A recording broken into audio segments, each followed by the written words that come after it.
అందరికీ నమస్కారం. ఈరోజు నేను ముఖ్యంగా ఆడబిడ్డలకి వారి తల్లిదండ్రులకి ఒక ముఖ్యమైన విషయము వాళ్ళ దృష్టికి తీసుకురావాలనుకుంటున్నాను. అందరికి తెలుసు, ఆడబిడ్డలకి పెళ్లి అనేది ఒక ఇంపార్టెంట్ ఘట్ట.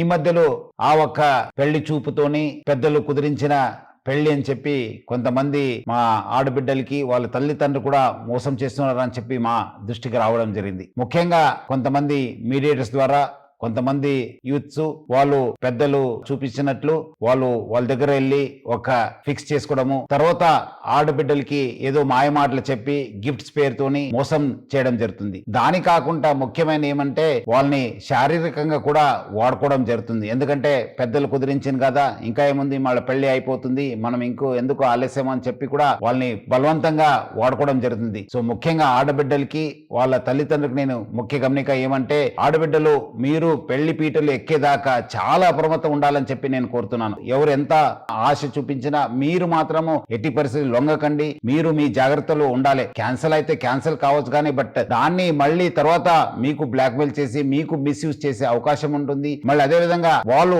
మళ్ళీ వేరే వాళ్ళని కూడా మోసం చేసే అవకాశం ఉంటుంది. సో ఎవరు కూడా మీకు పెళ్లి చూపులు అయింది, మీరు ఫిక్స్ అయిపోయింది, ఎంగేజ్మెంట్ అయిందని చెప్పి ఆ ఒక్క ఆశ తీసుకుని మీకు మోసం చేసే అవకాశం ఉంటుంది. అందుకు మీరందరూ కూడా బాగా అలర్ట్ ఉండాలి. తల్లిదండ్రులు బాగా అప్రమత్తం ఉండాలి. అట్లానే హైదరాబాద్ సిటీ పోలీసులో చాలా పక్కద్బందిగా మా సి టీమ్స్ పనిచేయడం జరుగుతుంది. మీరు ఇమీడియట్లీ మా దృష్టికి తీసుకురావాలి, లేదంటే మా ఒక వాట్సాప్ నంబర్ కూడా ఫోన్ చేయాలి, లేదంటే డయల్ 100కి ఫోన్ చేయడం చెప్పి నేను మరీ కోరుతున్నాను హైదరాబాద్ పోలీస్ తరఫు నుంచి.